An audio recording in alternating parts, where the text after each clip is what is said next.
we are going to talk Doctor Strange because everybody loved it when we spent 2 episodes talking about Spider-Man. I was gonna say, is that the last time I was on the podcast? Yes, that was the last time you were on the podcast. And so start arranging your thoughts on Doctor Strange, because I've already written down a couple notes here myself. But I will say, wait, no. First, before we get to that, I have to say that this discussion of Doctor Strange is dedicated to my buddy Kaysen down in Florida. Kaysen became our biggest fan when he heard me spend 2 episodes talking about the Spider-Man movie. He became even more of a fan when, in the midst of that discussion, we trashed the Eternals. He was like, yes, that movie was trash. So this discussion of Doctor Strange is dedicated to my buddy Kaysen down in Florida. So go ahead, tell me about your thoughts on Doctor Strange and the Multiverse of Madness. Overall, I like the movie. I did not like the ending. But I don't, apparently, like, it's like Doctor Strange lore, so I get it. But I didn't like that last 5-minute clip.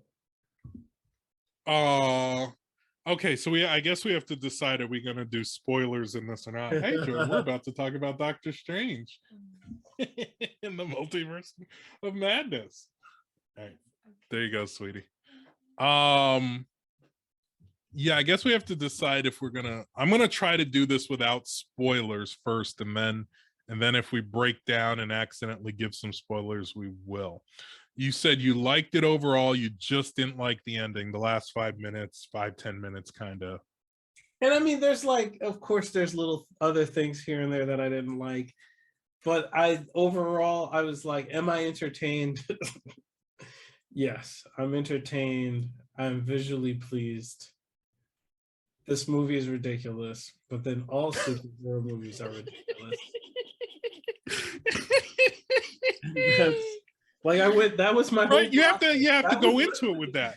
No, because I was sitting there and I was like, I was like, is all superhero movies this absurd? And why am I just like realizing this now? Yeah, like, right. Yeah. Well, that's what I say this all the time. One of the funniest things to me about movies in general, but especially with superhero movies, is the suspension of disbelief that people are willing to go to.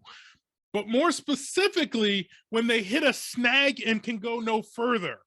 So they're all ticked off about something that happened in a Superman movie. And I'm like, wait a minute. You were willing to take that a guy is going around in his underwear, flying. An alien from another planet is flying around and he can only be weakened by this silly green pellet, but you've reached the end. It reached the end when he does this or when he does that or when this happened. That was the straw that broke the camel's back. This whole thing is absurd, you idiot. Just get on the roller coaster and ride it. I think people want a good story, and the moment they hit like a detail that the story's no longer good, that's when the suspension of disbelief is like, nah. I actually hadn't thought of it that way, but you are 100% right. Because what I always say is the reason why the MCU, the Marvel Cinematic Universe, has done so much better than the DCU is simply better stories, better writing. Marvel from the beginning said, we're not just going to have a bunch of blowing things up and all that stuff. We're actually going to put a thread of a storyline through these movies that somehow taps into your humanity and makes you think like, I'm just like Ant-Man. I too am a single dad trying to raise my dad, or whatever each movie offers. There's this thread through it. Well, did you grow up on? I assume you only grew up on the Bible, but did you read any comic books? Did you only have picture versions of the Bible? Oh, Super Jesus and this. and his 12 friends.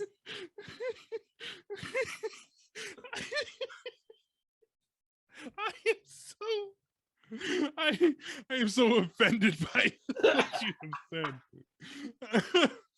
I have shared on multiple occasions that I was a comic book junkie, that I still have milk carton crates full of comic books.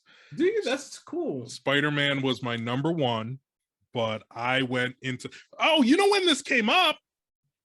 This came up because you had the audacity to say that you liked the very first Teenage Mutant Ninja Turtles movie. And I told you that as a true comic book reader, Teenage Mutant Ninja Turtles were never written for children.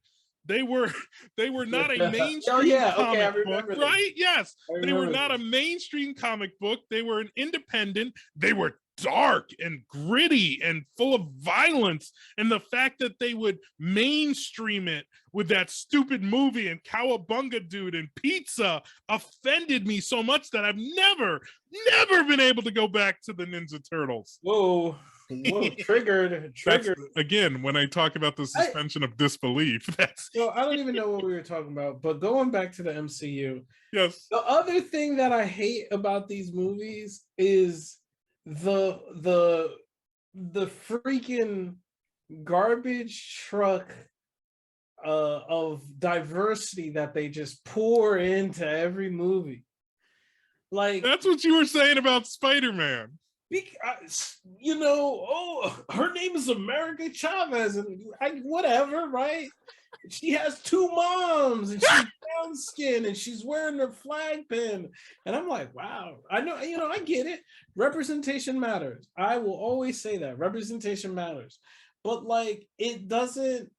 If it's not organic, then what is it? Like, then it's just here's your crumbs. Here's your crumbs. We did this. And people are like, yeah, we accepted crumbs. She got her flag. Her name's America. She's brown and she got two moms. Oh my God, we're winning out here. And I'm like, what? I was like, what does this have anything to do with the storyline? What is, and why, you know, like, what? You focus on the pin. What? Like, what is, this makes no sense. Oh, I'm going to speak Spanish, but not the rest of the movie. Like, what? Like, man. So I never would have expected this diatribe from you. because so first of all, right? Am I entertained? What are they selling? Those are, I cannot consume media without having this understanding of like, they're pushing some kind of agenda, and I don't mean that in that way. Right, I'm just right. saying, No, I know what you're saying. Yeah, like, you know, I'm just saying, throwing it out there for context. Right. You know, and it's all American commercialism, and then it's like, it's I hate it because it's not organic. It's not organic, and it's forced, and then people like lift it up as an example of like how progressive we're moving as a society. And just to put it real, like, bluntly, when our people are still dying, that does not matter to me. That will always be least in crumbs to me, because you cannot put this in entertainment when our reality is so different. But again, it's a Marvel movie. My man has a flowy cape, and he was battling, and you know, and the other thing is, I was a huge Evil Dead fan. Like, my dad was, and we always watched those movies. And like, I had no idea that was Sam Raimi, and like, that was yeah. So that was very interesting.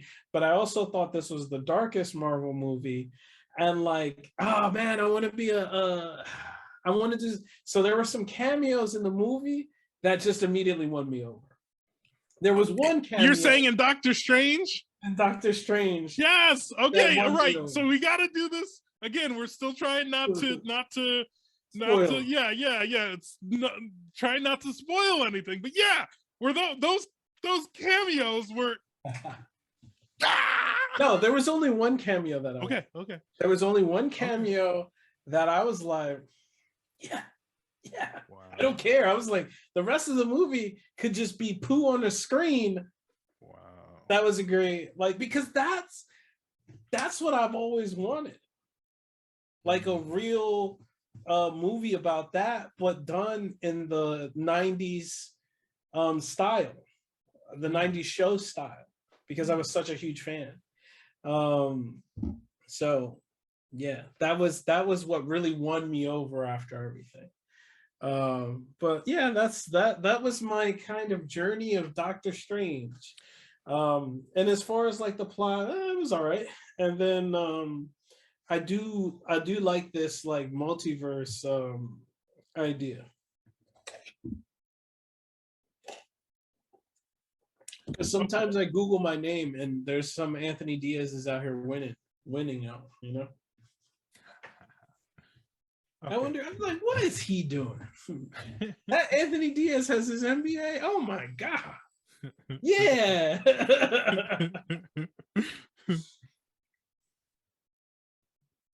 So I think that I want to respond to a couple things you said.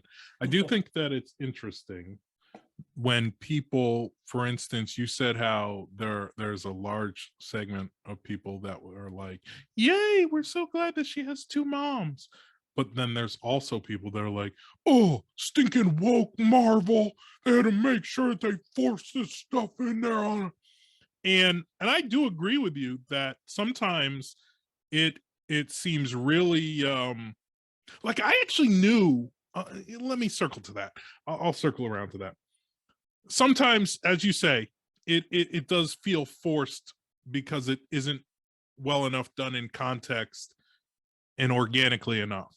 But as a comic book, as comics, Marvel always pushed the envelope anyway. Stan Lee and those guys always pushed the envelope. And a great example of that is Black Panther as one of the very first Black superheroes. And they did that purposely. They wanted to have a Black superhero. They wanted to, in the 60s, they wanted to be able to, through the 60s and 70s, stand up and say, hey, you know, and so it doesn't surprise me then when any of the movies try to push envelopes a little bit in those areas, because there actually is a history of that in Marvel, the comic books.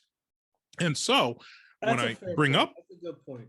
Yeah, when I bring up Black Panther, like I did actually have white people come up to me and say, you know, is it okay? Should I go to Black Panther? Like, I don't know. There's so much out there about, you know, is it just all, is it all CRT?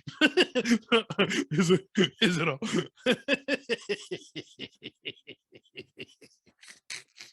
I wish you weren't. You gotta get my. That is hilarious. I did. I had some white people ask me if they should go see it. Yo, so please tell me how you responded. I said, yeah, you should go see it. Talk about missed opportunity, Brendan. Talk about missed opportunity. I don't have time. There's loads of it. There's loads. Stay away. There's all sorts of Black people, and then there's a lot of Black people, and then there's some more Black people. I just don't have time for that, man. I don't have time for that. I'm like, yeah, you should go see it. It's fine. You'll be okay. You'll be okay. Now, I do also want to mention and note that the first time I went to see Black Panther, I was in the state of New York, and I was specifically in the city of Binghamton, New York, a city I've visited several times because it's a few minutes. There's a camp I speak at that's a few minutes down the road. And so whenever I want to leave the camp and go into town, it's Binghamton that I go into. And so I went out opening weekend. I was up there speaking at a camp that weekend. And when I had my free time at night, man, I drove out of that camp as quick as I could, went down into town to see me Black Panther. I have never seen so many Black people. Like when I've driven around Binghamton, I always think of it as generally a white city, you know? But I'm telling you, every Black resident of Binghamton was at that movie theater and was in their African garb and stuff. I was just like, you know what? I didn't know it was that kind of party. You know, you remind me that when I saw the movie, I was like, oh, this is kind of dope. This is kind of dope. Like everyone's black. That's kind of dope. But it made sense. Everybody's gonna be black. Yeah, in the context, it made sense. Yeah, Black Panther is in Africa. If I would have saw a bunch of white people, I'd have been like, I mean, but they, they gotta put the white people in there. But yes. So hearing those arguments, yes.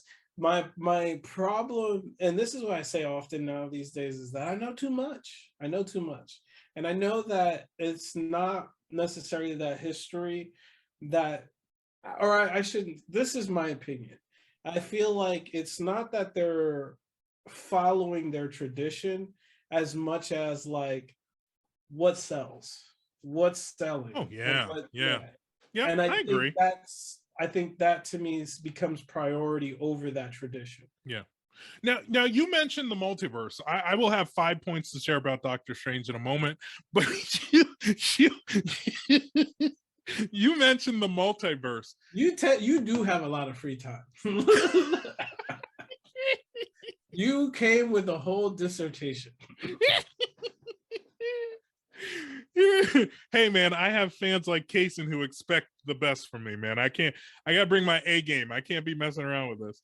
So I do wonder, you mentioned the multiverse, and clearly this new phase, whatever phase we're up to, phase 4 of the MCU or whatever it is being carried forward with this concept of the multiverse. It is awesome in that it does allow them a lot of latitude, not only to explore different stories that they may not have been able to otherwise. It allows them latitude to do the cameos like we speak of in this movie. And certainly it helped the Spider-Man No Way Home to be able to do the cameos that they did in that. But I do wonder, I feel like it's a total MacGuffin. I don't know if you know what a MacGuffin is, but I feel like it's a total MacGuffin. And I wonder, can you really advance your next 5 to 10 years of movies all on this? Like, how far can you take this before everybody's like, okay, we've had it enough already? Well, I think we're already at that point. And because you look at characters like America Chavez and the I think that's an Indian girl playing Miss Marvel now from Jersey City, New Jersey, that the demographic has changed, or they're going after a much younger audience. Our kind of like, so this is what I say about Star Wars. Everything that's Star Wars now is not meant for me, because I am for the original trilogy. That is what made me a fan. Is always what I'm gonna love, is the original trilogy. So everything that's created now is creating new Star Wars fans, which I think is cool, but that content is made for them. It's not made for people like me. So when I look at like their transition plan, of bringing in these more diverse characters by trying to like, do that stuff, they're targeting that younger audience. The cameo stuff is more for us and fan service, because we're going to take our kids to go see those movies and we need a reason to sit through those, but they're not meant for us. At least that's how I feel. Okay. So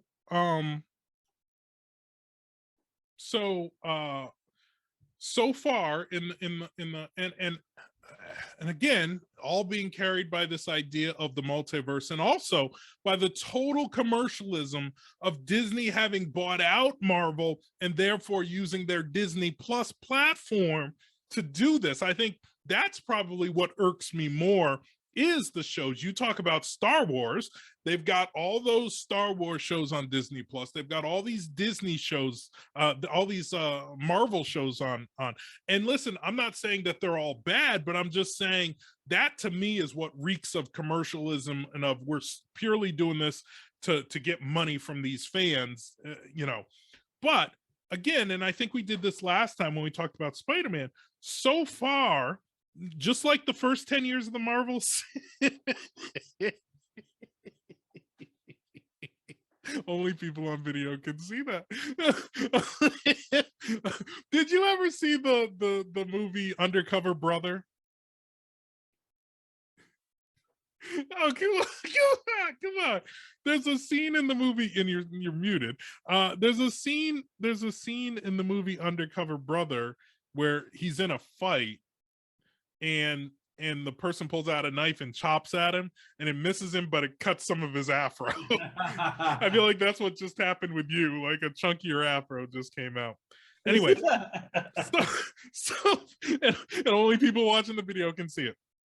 So far, just like in the first 10 years, what I said was for the first 3 rounds, there were very few movies that were flops. None of them were financial flops, but there were very few movies that weren't done well.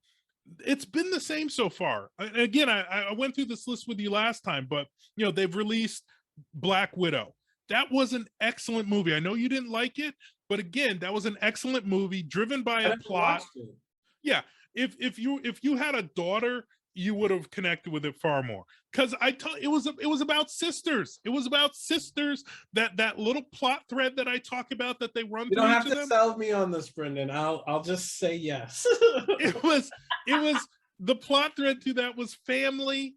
What is family? And these 2 sisters, right? There was an excellent movie. Shang-Chi, excellent movie, visually stunning, and a lot of fun too. The only flop is Eternals. Eternals was horrible. It was trash. Me and my buddy Kaysen, we both know that it was trash, but it even did well financially. Now we're up to we've had Spider-Man, which was great. We've had Doctor Strange 2, which I give an 8 out of 10. And here's what's coming though down the road, right? Thor: Love and Thunder. I can't wait to see Thor: Love and Thunder. I cannot wait. My daughter and I were in the parking lot talking about this the other day. I said, "When's the next one coming out? When's the next Marvel?" And she's like, "What's next?" And I'm like, Thor. And she's like, "Oh, really, Dad? You really want to see what Thor's up to now? You really?" Yes, because the character development of Thor from the very first Thor movie, where he was this hard-headed dude who had no personality, to the Thor now, has changed so much. I just love the character now. They're going to do another Black Panther. I don't know how they do that without I'm in there. I'm in there. Oh my goodness. Whoops. There we go. Oops. I lost my thing here. But yes, we've got another Black Panther movie coming. And then we've got Guardians of the Galaxy 3, which I'm not sure if I'm really hyped up for that, but whatever. I like the first Guardians better than the second, but whatever. We'll go on with that.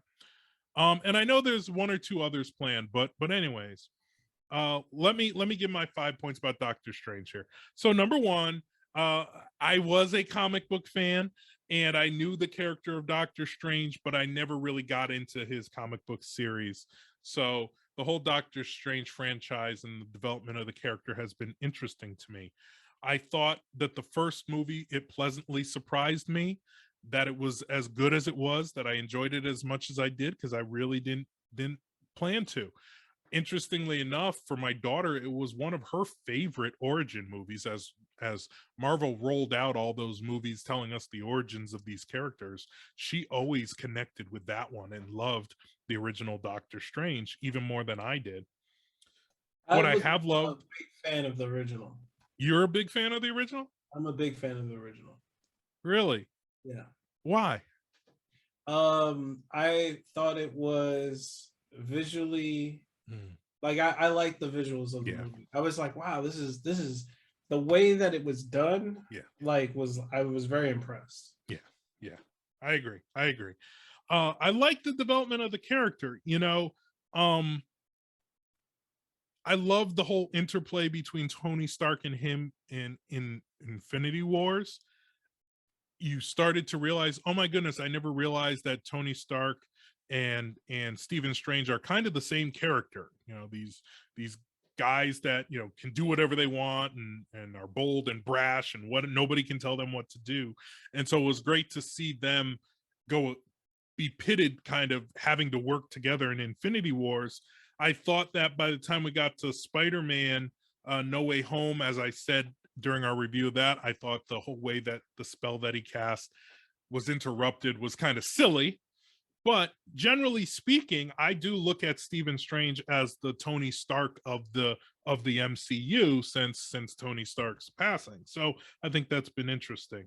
Number 4, I will say kudos once again to Marvel for throwing us off track with the trailers. The trailers do not actually reveal to you who the main villain is. And again, since we're not doing spoilers here, we're not going to say, but you do not know from watching the trailers who the main villain is going to be. And I was a little surprised. I you know, it's weird. I just kind of was like, all right, I don't care. I was like, all right, whatever. You know? People are floating, man. People are floating. So I thought it was very left field, but yeah, you know, yeah, whatever. And then, as I said, in the end, I would probably give it about an 8 out of 10. You know, Spider-Man was the old 10 out of 10. If I go back through the movies from this phase, Shang-Chi would have been a 9 out of 10. Black Widow was a 9 out of 10. Eternals was like a 4 out of 10. This would have been a 8 out of 10. It entertained me. I thought it was a bit long. You said that, you know, you didn't like the last 5 minutes. I was ready to check out probably half an hour before the movie ended. I was ready to leave it. I thoroughly enjoyed the cameos, thoroughly loved them. I don't think my daughter got them. They were sort of fan service for somebody like me who loves all these characters, and to see these cameos that they did, and then to see what happened in the midst of all that was just absolutely that. So if stunning. I would say I want to give it an 8, but I'm gonna give it a 7. But that cameo scene, that whole scene, it's like was magnificent. Movie. Yeah, that was magnificent because I was like, yeah, you know, yeah. So, but you know, I heard that a lot of people didn't like that. Oh, interesting. Yeah, I'll have to go look at that and see. That's very interesting. And then, like I said, I kind of already said it felt a bit long. I wish it had wrapped up a little bit sooner. But all in all, it was not to me a sequel that was better than the original, but it was a good quality movie, great entertainment. Interestingly enough, I've only seen it once in the theaters. You know me, you know that a movie doesn't get to 9 or 10 unless it draws me back into the movie theater to see it. I will watch this one again. I will not watch it in a theater again. On a quick aside, a little tangent. Have you started watching subtitled anime yet? So funny that you say that. There's been a couple anime movies that have come out, and one is even out now. My daughter hasn't asked me to bring her, so no, I haven't done any background. I'm supposed to be, and I keep looking at it because it comes up on my Netflix queue. Demon Slayer. I'm supposed to be watching that. You watched that subtitle and you liked it dubbed, which is like, ugh. So you watch it subtitled and you'd be like, wow, like it makes a difference. Like watching dub now hurts my eyes. But let's go back to Doctor Strange. I would say the two things that come up on my queue in Netflix that I keep ignoring is Ozark and that. I'm supposed to finish off Ozark. I still haven't, and I keep saying I have to watch this Demon Slayer so that I can then go back and rewatch the movie and fully appreciate it. I still haven't gotten to it.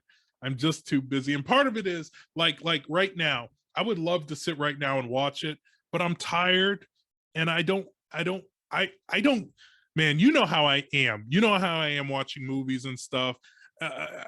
I was wide awake when I watched the Doctor Strange, and I still said to Jordan, this thing has so many plot holes in it. This is just a train wreck, but I don't care. I'm entertained, so I'm going for this ride. So when I'm not awake, when I'm tired or whatever, oh, I'm horrible. I'm horrible with movies. I can't take movies or TV shows when I'm in that mood because everything just grates on me. So you was your favorite scene what is the cameo scene? yeah, yeah, Yeah, yep, I agree. yeah. Favorite scene was the cameo scene. And there was some pretty. It's weird because I would say 7 out of 10, and like I can point to some amazing scenes in that movie, like when they were going through the multiverse. I thought I was really. I think the visuals. That's kind of what I've come to expect, but now like I was like plot. Right. Okay, let me hold on to these visuals because this. Yeah. Plot. I thought the plot, yes, I agree. The plot was kind of weak if you break it down. Like I said, a lot of holes in the plot, very weak. At the end, I gotta say, whether or not it's a spoiler or not, if she was learning how to harness her powers, why didn't she go find her mother's at the end? Why was she still there being trained by them? Like, come on, go on, go get your mother's, kid. Get out of here, kid. You know. But there was a lot more holes before that. So yeah, maybe we'll revisit this with a bonus mini episode where we do a when I can watch it again. When I watch it a second time, we'll come back. We'll do another mini bonus episode, which will be a spoiler alert where we actually dive into, because I do actually want to talk about that cameo scene. I want to talk about it. I want to talk about it. So we'll have to come back. If our listeners will have to look for that sometime down the road, that we will do that.